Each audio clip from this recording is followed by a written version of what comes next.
Good afternoon, everyone. Hope all is well. We are just a couple minutes early here, and I see our big guest is making his debut. So we will be with you guys in just a moment. Ben, are you there? I am here. I am here. Awesome. How are you? I'm doing good. So we're just about a minute or two away here. We're a few minutes early, so we will get the party started momentarily. So Sounds good.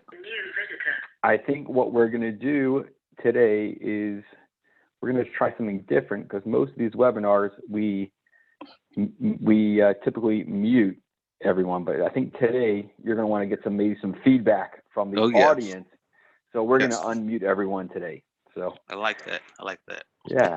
So and I think what we can do also afterwards is that we will we'll do some Q&A. And all right, good afternoon, everyone. My name is Barry Asman. For those of you who do not know me, we are honored today to have a really outstanding guest by the name of Ben Noble, aka the Blind Comedian. And I just want to go over a couple of things before we get started. So just again, thank everyone for joining us today. It's great to see everyone. It's great to see a lot of the repeat faces and some new faces as well. And I hope everyone is staying healthy, following all the requirements for quarantine. And I hope everyone is anxious to get back to work sometime in the near future. I know I am. And, you know, while we're all on this new routine, I'm sure many of you would like to get back to that regular routine, which we once used to enjoy. And so, you know, today we're doing something different. We're having comedy hour, stand-up comedy. I know it's the little this is a first for us to do this as a live event. I don't know. I don't know for you, for Ben, if this is your first virtual event, but yeah, this is new. This is new. It's gonna be interesting. This is gonna be very interesting. Okay, good. So, well, what I want to say is that, you know, we're doing our best to provide all of our followers and viewers with some amazing content during these challenging times. And, you know, it's so fascinating how the world yet is so large, but yet at the same time, it's also so small. So the way I was introduced to Ben was via Dave Steele, the blind poet. So if Dave, I don't see you're out there, but in any event, I want to give a credit to Dave Steele, the blind poet. Ben had recently reached out to Dave Steele, and Dave thought it would be great that we connect. So Ben and I connected, and, you know, here we are today. So I'm super excited. We've had a lot of great guests here on these webinars. Hope everyone is enjoying them. And what we're going to do first is I'm going to hand over the mic to Ben, the virtual mic. Yeah, today I don't know if anyone finds this funny, but today I guess we could joke around because it's comedy hour here, and it's happy hour comedy hour. And what we're going to do is I'm going to unmute everyone. So if you guys need to be muted for whatever reason, you can keep yourself muted and mute yourself. But I'm going to unmute everyone momentarily because I think it will be in everyone's best interest, and hopefully Ben can, you know, sort of feel the audience here. This is something brand new. So and what we're going to do also afterwards, after Ben finishes his gig, what we do is we will open it up. I will then put everyone back on mute, and then we will open up to some Q&A. And the way you can get involved with that is that you can either raise your hand, you can send a question through the Q&A button, or you can even put a question through the chat. I hope you guys will be open and not shy, because we like to hear from everyone, and we want to get everyone involved and put a lot of smile on everyone's face. So that is what we are all about. This is a great opportunity. So I'm going to unmute everyone. Everyone is now unmuted, and it will allow everyone to sort of come in here as well. And if you have video on, great. We would love to see you. If not, we see your name, pictures, and we will get the party started. So Ben, take it away. All righty. How we doing, everybody? I want to. Is everybody unmuted? I just want to hear a few Hey, people. Ben. Hey. Okay. Hey. I like this. I really like this. I'm back at the comedy club. Let's go. I like it. So I guess, before we get started, can I just get a real quick where's everybody from? Washington, D.C. Baltimore. D.C. Okay, we got D.C. out there. Anybody else? Baltimore. Okay. Nice.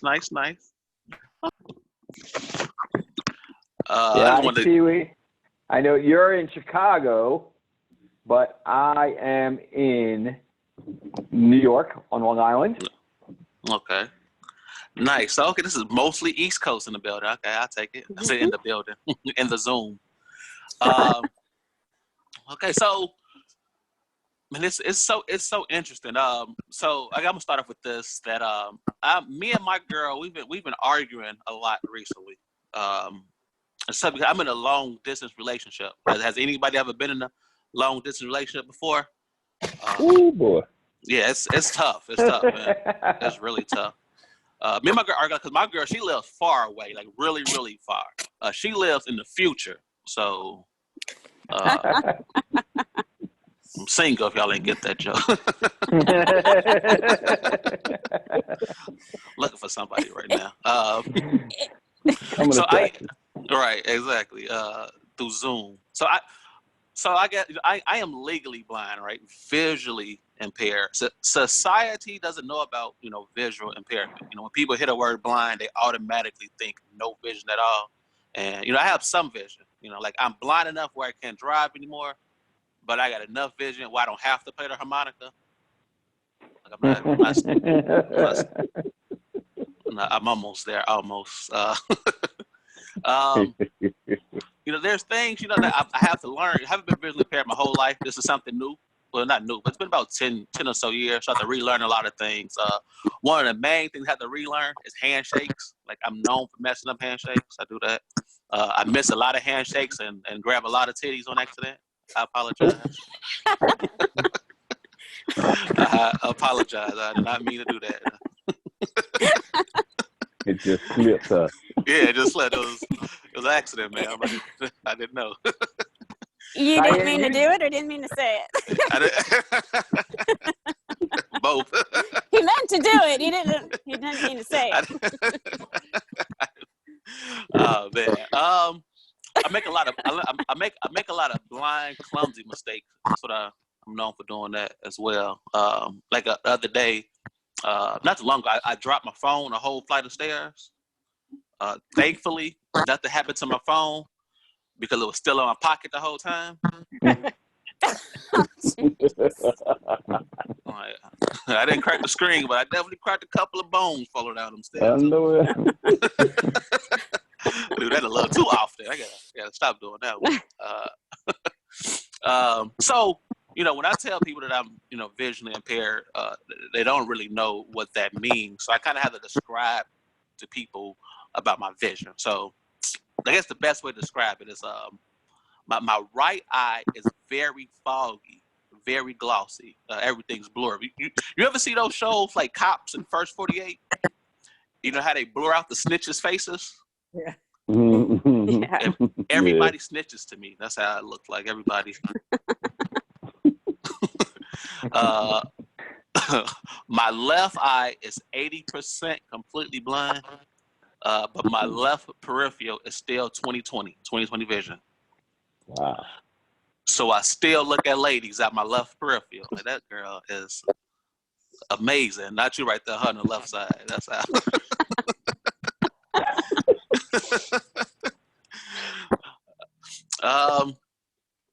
Let me see. Yeah, that's I'm thinking some other non-blind jokes really quickly because I have 1,015 blind jokes. So I am single, right? I am single. Before the pandemic, I went on a couple of dates. We went on a few dates, and if you're on a good, if you're on a date, have fun, enjoy the person, because first impressions are important. But don't get too drunk on a date. You ever been out with somebody that was so drunk, their whole accent changed in the middle of the conversation? Mm. Well, I was with this girl. She just had a regular, she had a regular accent. Just, hey, Ben, how you doing? 5 shots in, she had a whole new Jamaican accent. Bunny cut, bunny revive. I'm like, where this come from? And it really confused me because she was Asian. I'm like, wait a minute. Like, you just drunk, girl. Man, so I just turned 30. Think about dating and stuff a lot because I'm 32. So getting 32 is not old at all, but it's it's a time where you have to actually think about what you want to do in your life and things that you need to change. Like there's certain things that worries me. Like I think I have to switch some things, and it scares me. Like it's scary that I'm 32 years old and I'm still ticklish. Like that is scary to me. I feel like I'm too old to be ticklish. I feel like no grown man should have uncontrollable hee-hee-hees. And I get that. When do we stop hee-heeing when somebody touch you on your side? I don't like that. Does that go away? Does that ever go away? Like I don't know. That worries me. I don't know why. But it's scary. Quick question since you guys are paying attention. Don't you hate seeing somebody having fun but they owe you money? Is that? Oh boy. I hate that. Look at my new shoes. Now, where's my $3? I need 12 of those quarters. I say that because growing up, me and my family, we didn't have a lot of money. But I like to thank my parents because they didn't let us see the struggle growing up.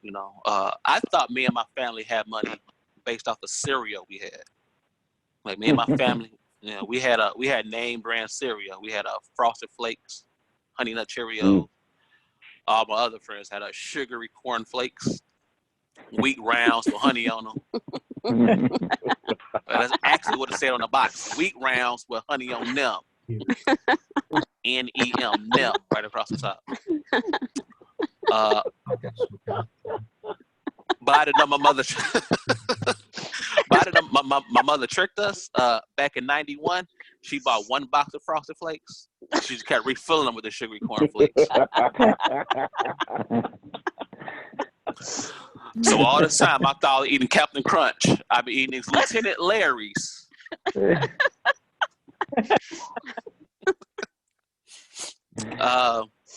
me hit you with a few more.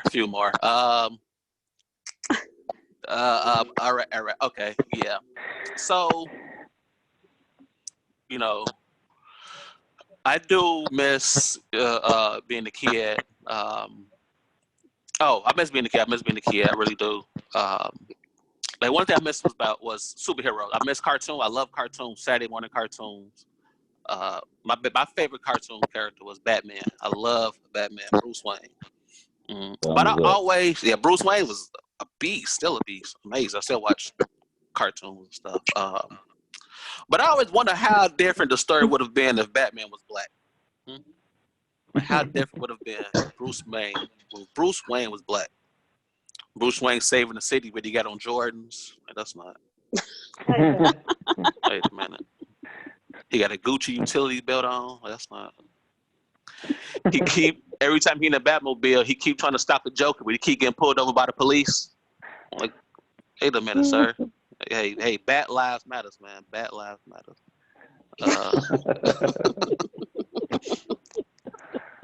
I did that joke one time, and somebody stopped me after the show and said, that the police wouldn't stop Batman because he was black. they would have stopped Batman because he's a vigilante. Mm. And I said, get away from me messing up my joke, because I didn't think about that. You are so right. I didn't. I don't want to rewrite the joke. That was true. I didn't think about that. So, you know, I also have a business, and I started doing comedy and whatever. I'm actually a CEO. I love to throw my comedy, throw my job, my business into all my comedy sets. My company is very influential in Chicago. We have about 3 or 4 households. We implement all over the city. Hopefully, you can bring it to the East Coast. The name of my company is called We Got Your Back.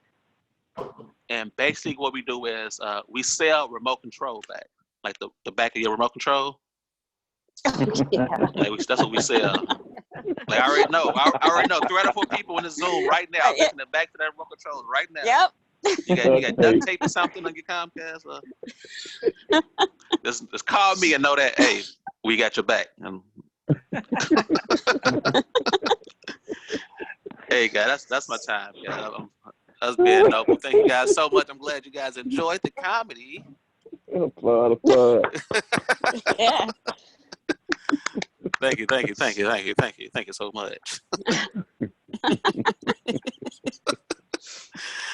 Oh man, how'd you like that, Barry?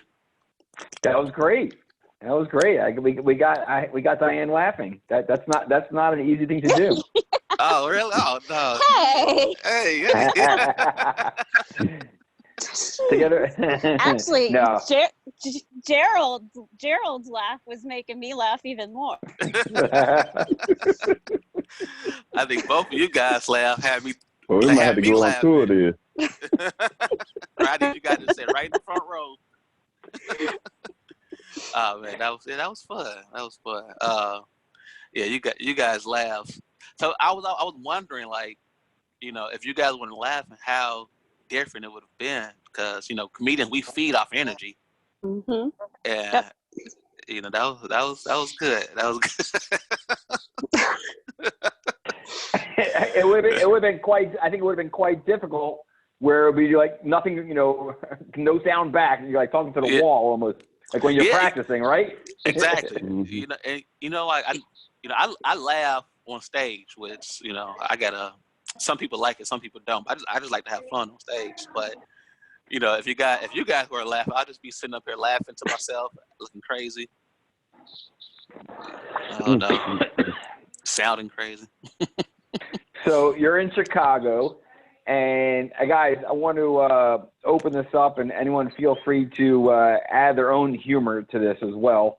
It's we'll allow everyone to bring in their own humor. So you're in Chicago, and when did you first get into comedy? I first got into comedy after college, when I couldn't find a job after finishing college. So I wanted to do comedy during college, but I didn't. I was too nervous, didn't know about the steps into creating the joke, or even how to even go into comedy. So one of my friends asked, was I still interested? And he went to a comedy open mic, and he showed me a comedy open mic. And when I saw the amateurs, where I would compare myself, so I'm thinking the first time I go on stage, I'm supposed to be like Eddie Murphy or Dave Chappelle. So when I saw the amateurs at the open mic, I'm like, oh, I could do that. That kind of boosts my confidence. So I went back home, wrote like a 3-minute set, and I came back next week, and from there it was good. But it was just right. My first time trying comedy was right after college, about 2010. Nice. And how frequently do you perform? Now, I perform about, on average, 3 to 4 times a week. 3 to 4 times a week. Whether it's open mic, working at comedy clubs, colleges, touring. So it's especially in Chicago. Chicago is a big city. It's doing comedy. It's not that hard to find work doing comedy. So I'm kind of blessed that I'm in a big city doing comedy. You know, it's not compared to New York. New York is the mecca of stand-up comedy. You can do 5 or 6 shows a day, or open mics a day. Yeah, but Chicago it's a blessing. Easy to find shows. Can you explain or elaborate on the term open mic? Okay, I'm sorry. An open mic is basically like where performers can perform for free. It's just you can sign up on the list, and it's usually just a list of, they call it open micers, or a list of comedians where they could do 3 to 5 minutes of material. And it's almost like a practice, practice on material, working out material, what have you. But it's just maybe 20 to 30 comedians, 3 to 5 minutes apiece, and they're just trying that material. Do you ever, does that happen if you go past your 5-minute mark? Are they saying like, get off the stage, or? Yeah, it's it's very frowned upon in a comedy community to go up your time because you're being disrespectful of other people's time. It's all dependent on the host. Like, I used to run an open mic, and we used to have a DJ, and if somebody went over the time, we'll just turn the music on or cut that mic off. Like at the Oscars when they try to get people off the stage, that they start playing the music. But we wouldn't be polite. We'll blast the music. Like, get your butt off stage. What do you think the most difficult part about being a comedian is? The most difficult part about being a comedian is you never know what you're going to get into. Like, every show is something different. You can have a show today where you had 1,000 people and made everybody laugh, and the next day you can do a show with nobody laugh. So it's not like the same. Literally like dead silence. You think it really depends on the crowd. Now I won't say it won't. So okay, I don't like to blame it all on the crowd, but you can have like a bad show. 90%. Yeah, that's 90. Not 90% is the comedian fault. It's 10% the audience fault. But no, you can have like a tremendous set and a very bad set back-to-back days using the same material. So it's energy. It's all about the timing. It's not the same. That's kind of what I love about it. That's also the hardest thing about it. So if you had some tips, if anyone out there wants to be a comedian and is watching this, give us some tips.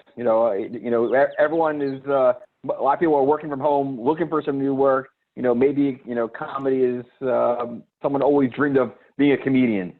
Give us some tips. Okay, one of my biggest tips, most important tips, is write every day. You have to write, because comedy comes from observations, experiences, what you read in the news, what have you. So if you don't write it down, a lot of the thing will go out your mind. You'll forget. So even if it's just not writing a joke, just write. Have your mind get into this process and this regimen of just writing and continue to work about material, topics, and being funny. So if you want to get into comedy, write every day. Another advice is once the world gets off punishment, get on stage as much as you can. I can tell you about how to do comedy, or you can read about doing comedy, but nothing beats the actual experience of going on stage and talking on the microphone in front of people. That's the ultimate teacher right there. And do your research. Learn about comedians, learn about different styles, watch a lot of comedy. Watch your Dave Chappelle's, watch your Ellen DeGeneres, watch Cat Williams, Kevin Hart, Bill Burr, different types of comedy. And kind of get of course not copy, but you can always, you can kind of see where you fit and how you want your style to go, and what best fits you. So you find a lot of trial and error? Oh yeah. Trial and error, definitely. Like one of the hardest thing in comedy that a lot of comedians kind of go through is, you have your material. You have your material that works, right? But then you have material that you're working on, and that may flop. And it's kind of like, do I do this material that I know is going to work and I know will get this laugh, or do I try this material that might not work? it's best for you to try the material that might not work because that helps you get better. You know, if you keep doing the same thing, it's not going to work. You're never going to become a better comedian or progress. That's life, really. You have to fail to learn. So same thing with comedy. Try new material, see if it works.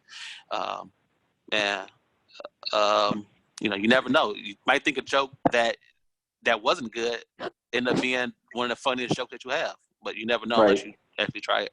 And that's really happened. I had jokes where like, this is not going to work, and I'm like, whoa, this is one of my best jokes. Do you have a favorite joke? I have a favorite joke. I like the relationship joke. I have some jokes that I don't know how clean we can be on here. It's I guess it's we are being recorded, so. Okay. Listen, I have no objections. If anyone has any objections, we can probably keep it. I would keep on the cleaner side. That's fine. Okay. So I'd rather be a little more conservative today. Right. So I do. I do shows, different types, late night shows, bar shows, and then corporate shows, gigs with kids, so I can kind of have sets for different situations. I think I said one of my favorite jokes, the long relationship joke. That's probably my favorite joke right now that I say. Right.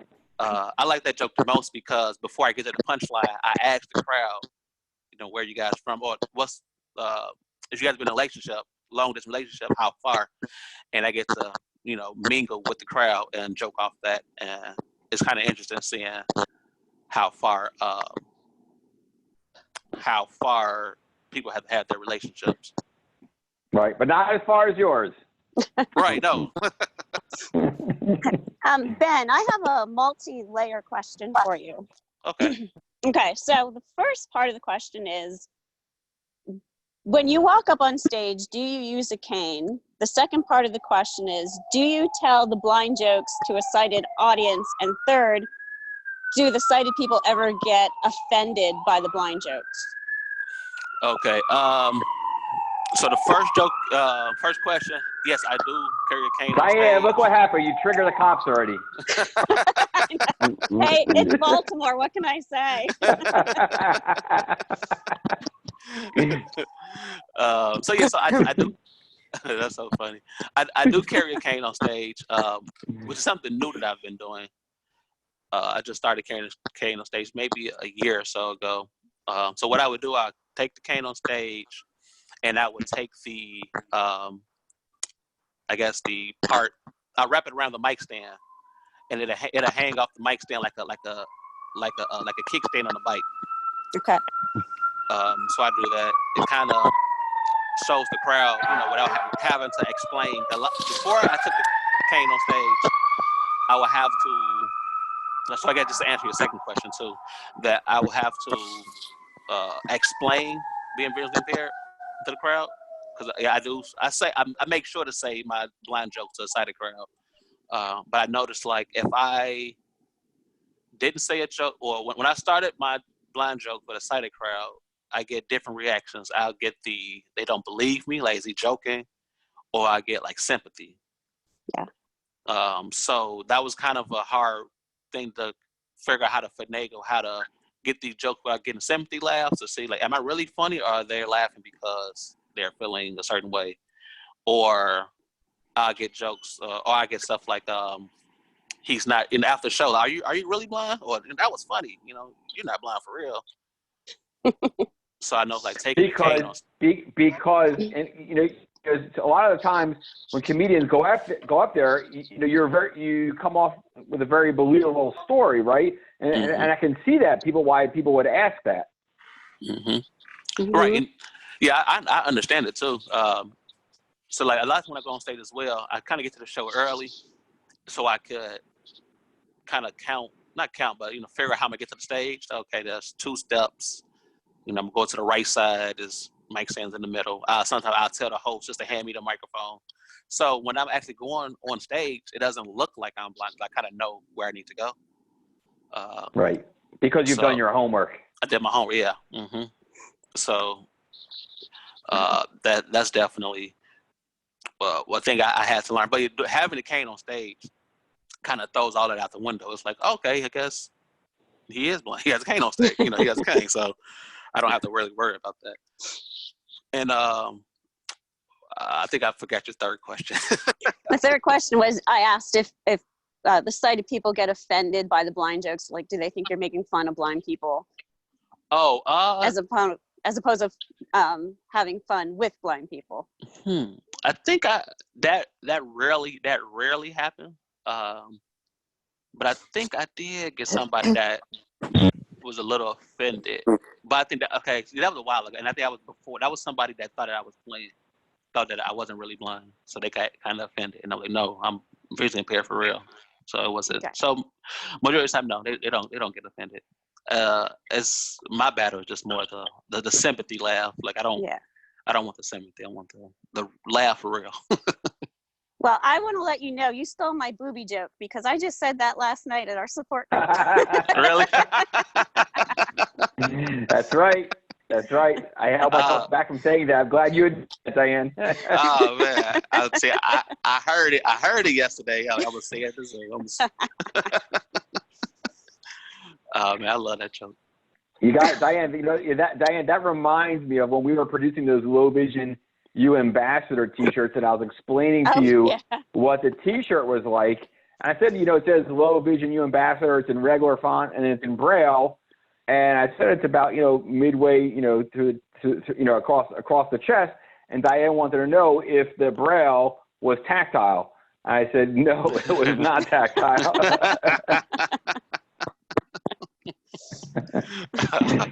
Oh man.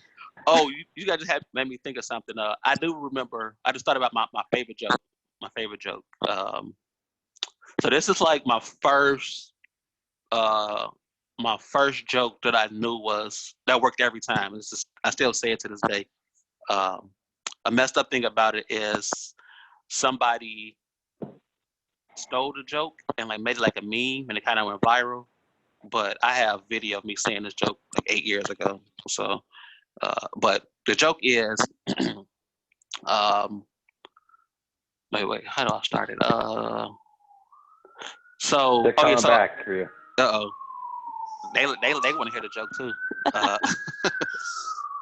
So somebody told me that I would not be in a relationship again because I'm not a gentleman. And before I continue, I am a gentleman, right? Like my parents raised me the right way.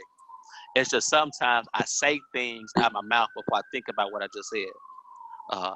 Perfect example. I was on a date one day, and the girl was sitting across from me from the table, and I was cleaning off my glasses. And she said, "Ooh, Ben, you look good without your glasses." And I said, "You look good without my glasses."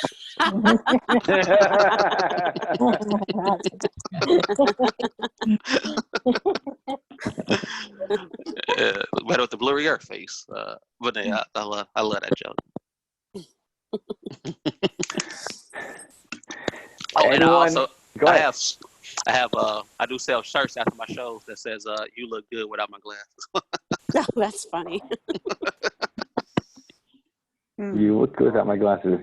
Is anyone here? And please, I want to, again, this is an open mic here for everyone. So if anyone, feel free to speak up, join the conversation, crack a joke, ask Ben a question, ask anyone a question. This is it's a rare opportunity where everyone gets an open mic. And I'm happy to hand it over the mic to everyone. Nice. Don't be shy. And please don't go all at once. Hey, Ben. Yeah. Why did the blonde get fired from the M&M factory? Why did the blonde get fired from the M&M The blonde, factory? BLONDE. Why did the blonde get fired? I have no idea. Because she kept throwing away the W's.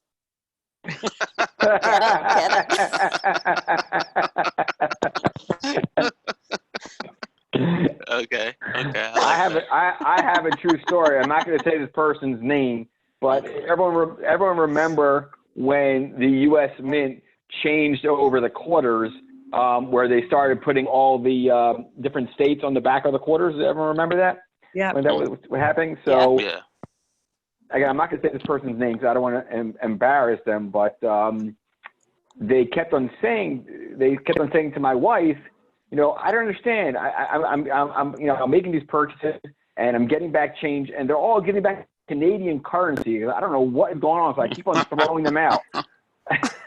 I'm like, what's wrong with these people? Why is everyone giving me this Canadian currency in New York?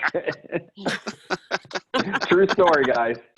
True story. I wonder how much money they threw away. Probably too much. Oh, man. Yeah, I got a quick joke. What did the fish say when it swam into what did the fish say when it swam into a wall? I don't know. Okay. Damn.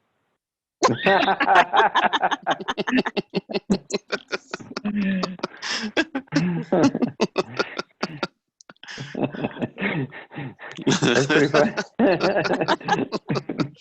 Hey, that was a nice.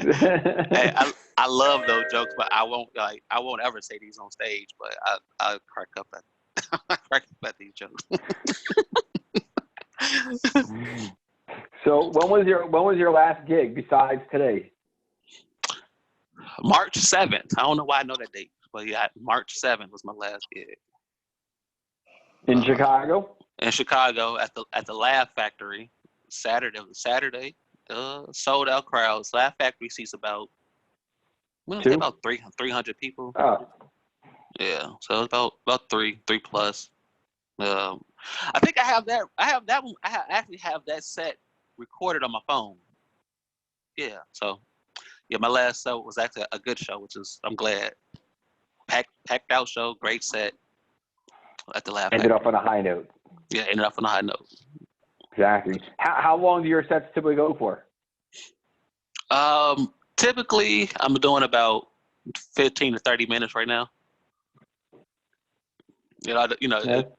It depends on kind of what you're getting booked for. I'm doing a lot of, so I work with a lot of clubs, and so with the clubs, I'm not at a point where I'm headlining, because a lot of headliners I am a headliner, but not at clubs. A lot of clubs, their headliners are like people that you guys may know, but people that's famous or been on movies.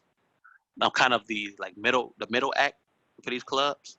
Mm-hmm. So with that being said, I've worked with a lot of great comedians that's doing their thing right now. Chris Rea from SNL, we actually started together. Worked with him. Worked with Donnell Rollins, that was on Dave Chappelle. Michael Blackson, that was on Friday after next. Yeah,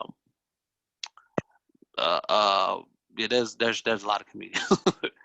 But that's good. I was gonna ask you that, as far as since you started doing your comedy, have you come in contact with other more well-known professionals in the comic arena? Yeah. So I have, and it's amazing. Let me see. I worked with why I can't even remember his name right now. Oh my God, the person that Jerry Seinfeld. Jerry's, I wish. Ross, the guy who he does the roast battles on VH1. He roasts celebrities. Last name is Ross. Well, I can't remember his name, but I worked with him during the All-Star weekend. He had to roast the NBA All-Stars on TNT, and he was at Zany's to practice material, and we worked together doing that. So that was really cool. Jeff Ross, there you go, Jeff Ross. Yeah. So that was amazing. That was cool. Worked with Corey Holcomb. No, I didn't work with Corey Holcomb. I'll take that back. Worked with I didn't work with him, but at Zany's, Aziz was at Zany's one time. Aziz Ansari, and I met him before. That's probably the most famous comedian that I've met. I know he was going through his public stuff where he kind of getting blackballed. But he's kind of like making a comeback. He was making a comeback, and I met him. That was pretty interesting. Do you know any other blind comedians? No. I talked to a few talked to one on the internet, through Facebook, but I don't know any other blind comedians. See, you've got no competition. As of right now, no, I'm not. It's just, by myself. You guys better not start this play. Diane, that's a stern warning for you. No, Diane, I got some competition. Do you better watch out when you come to Baltimore. That's right.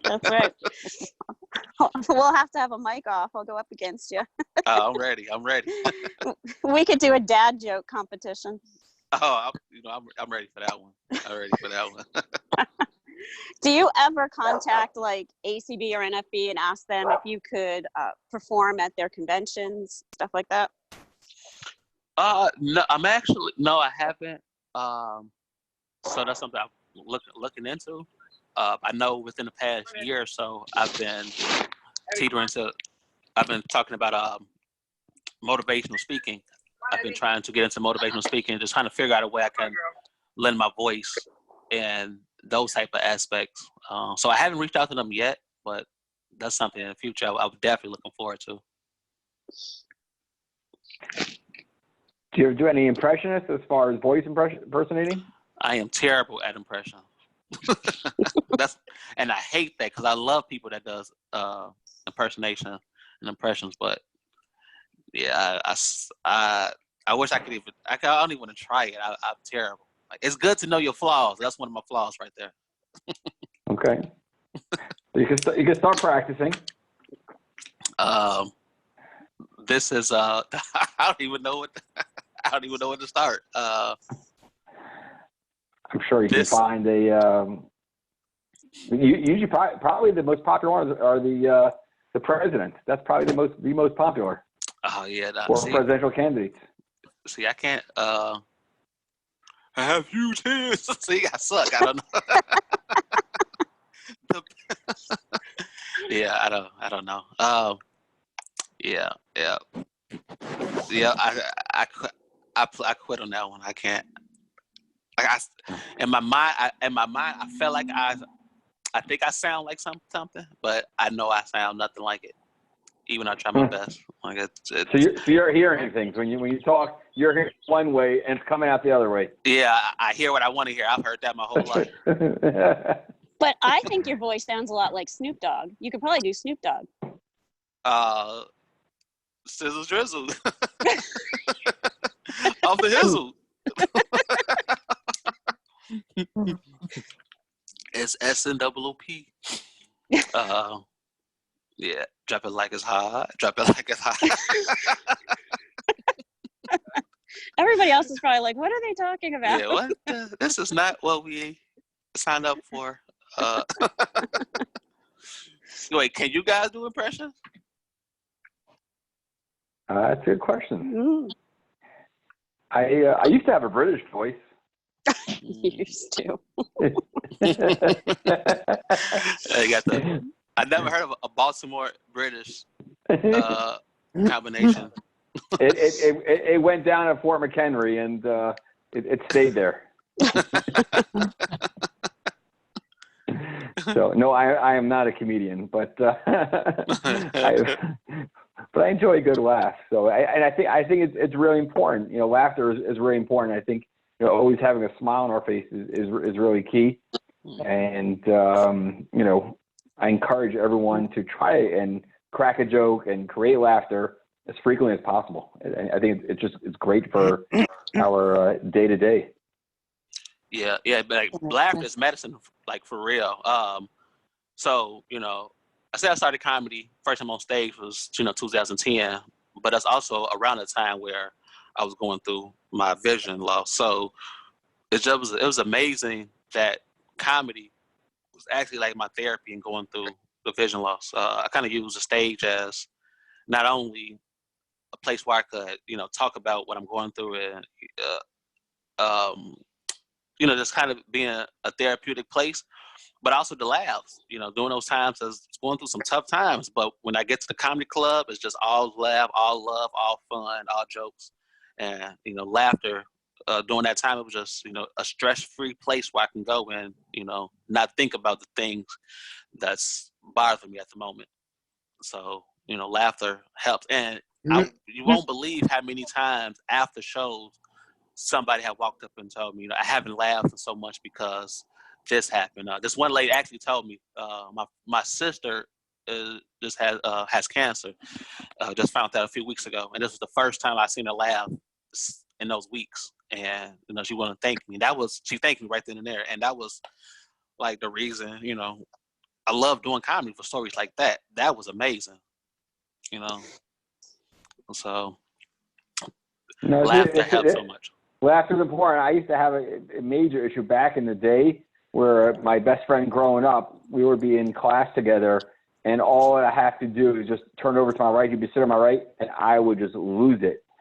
And and I remember that, you know, our teacher, this goes back like to second grade. And I remember that our teacher would, some of our classroom had, you know, exits on the right and the left side, and they used to send us outside into the hallway on both sides. We'd get out there, just look at him, and we just keep it going. It was sometimes, you know, laughter, it's like contagious. You know, they say yawning is contagious. Laughter is contagious. Laughter is so contagious. Mm-hmm. It really is. That's kind of like in high school. I wasn't the class clown. I was pretty quiet in high school, but I was the person that would like say the joke, tell the joke, and make everybody laugh, and then they'll get in trouble. Right. And I'm just in the back of the class. I don't know what happened. Yeah, no, it's no, this is fun because for me, everyone's usually all, you know, very serious, and you know, we're all, you know, busy with our day-to-day. So this has been great to be able to you know, take the tension off a little bit here from everything that's going on, and to be able to you know, enjoy this. So anyone else have anything here for Ben they want to share? Anyone else? Now is your time to speak up. Gina, anything? I want to know who's popping the drinks. Hey guys, I'm here. Hey Gina. I'm doing work stuff too, so I had to meet you guys. It's like nobody. Yeah, sure. Now, Ben, Gina is so naturally funny. She really is hilarious. Hey, Gina. Hey, I'm not a comedian. I'm an accountant. But you are so funny. I got my degree in economics. I used to work for the Department of Defense, contract closeout specialist, and nothing funny about that. Boring. I just remember in undergrad, I would tell people I was an accounting major and like a statistics minor. It was like it would just get quiet. Yeah. So people ask, how did you come from going to school for economics to doing stand-up comedy? And I can't even tell you how that happened. I don't know. But you don't see there's a direct correlation. No, it's right. It's no. She come from the NSA or something before she did comedy. Say that again. Well, I think Wanda Sykes is like that. She was an analyst at NSA or something before she did comedy. Wow. Oh, that's cool. There must be something about the government, huh? That just makes you want to laugh. You need laughter after leaving the office. That's just crazy. Laughter and a drink. Yeah, so now I know Ben's the one who's been popping the drink over there. Oh, no, he's got a bottle of water, but the question is, what's really in that bottle? Yeah. It was just water. Yeah, of course, you could tell us that. There's no way for us to prove that, but light a match. Let's see.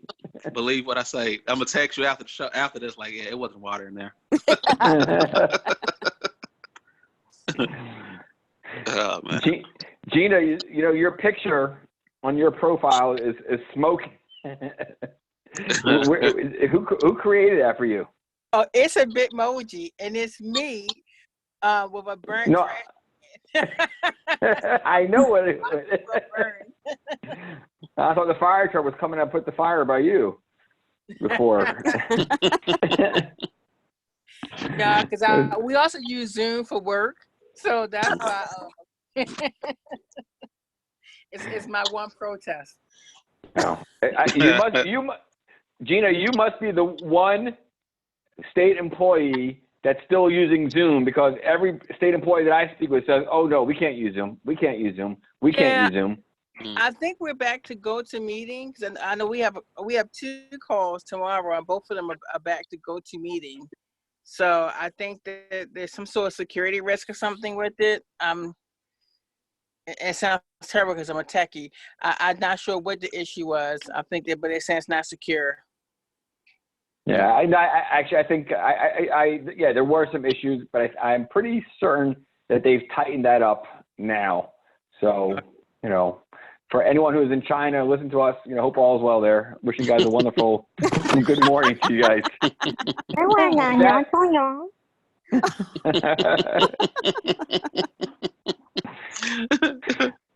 Oh, man. So, yeah. So I wonder, again, anyone else have anything they want to share? It's, again, this is open mic.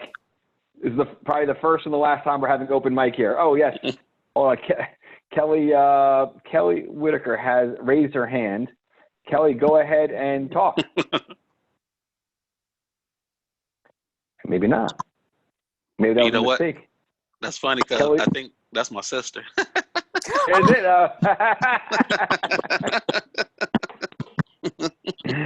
Unless it's another Kelly Whitaker from Baltimore. Yes, yes, she is confirming it is your sister. How much did you pay her? Like, come on, tell the whole family to come in. I paid her. I paid her one of these water bottles I have. Oh, Kelly actually would like to say something. We would love to hear from Kelly, but she doesn't know how to talk. You're unmuted, so you should not have any issue. Are you? Let me guess. You're on a computer without a microphone. No. Kelly, you should be able to well, you're not muted. You should be able to just talk.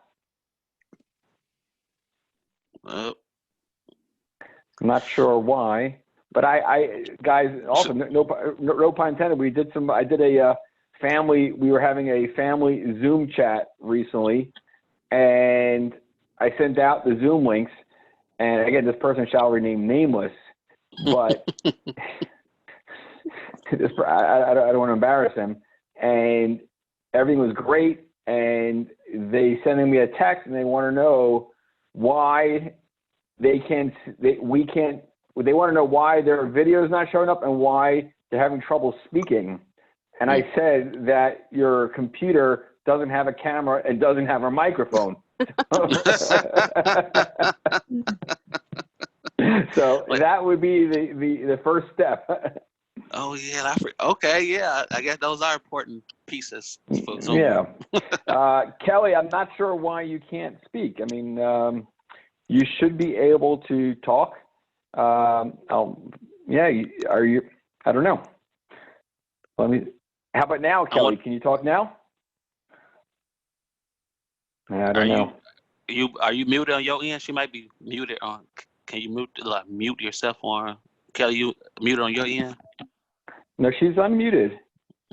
I don't know. Maybe she really doesn't want to say anything to you. Well, yeah, she can just call me.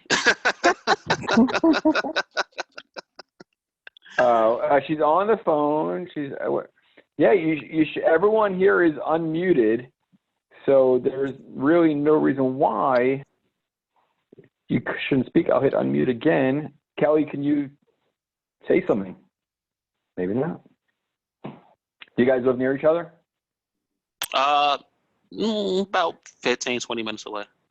Okay. Yeah. She could be at your house quicker. Right. I know, right? Send a letter. Yeah. She said, well, Kelly's saying that she loves you. So. Oh, I love you too. Don't embarrass me in front of everybody. Nah. I don't know. Kelly, I'm sorry that we can't hear from you. We'd love to hear from you, but I don't know. It is a shame. I don't know what the issue is, but hopefully next time. But it does. I'm just curious. Are you the only one in your family with sight loss issues? Yes, I am. Yep, I am. So everybody wants to help. That's nice. Yeah, I don't know what the issue is here, but yeah, I want to again I just really want to thank you, Ben, for your time, for agreeing to this. I hope everyone enjoyed themselves. We're just coming up to 1 hour, and that is our official allotted time. But again, I want to thank you, and I hope everyone enjoyed. Yeah, It was very good. Thank you, Ben. Thank you. Hey, thank you guys so much. I really appreciate it. Thank you, Ben. Yeah. Thank you. We appreciate your time, and we look forward to doing some more events with you in the near future. So we're saying so long. Our next event, we're going to have some more. You know, as everyone knows, I think that we have a lot of regulars on here right now, but we're going to have hopefully next in the coming week or two, we're going to be doing another live, not comedy, but music. We're going to have a visually impaired artist performing for us. So stay tuned for some additional details, and we will be also doing some more interviewing and other technology as well. So again, thanks everyone for their participation today. Hope everyone enjoyed it, and I wish everyone good health, and we'll see you soon. Thank you. All right. Thanks, Thank you, Ben. Bye. Take care, guys. You too. Thank you guys so much. Bye. Thank you. Take care. Bye-bye. Take care. Bye-bye. Bye.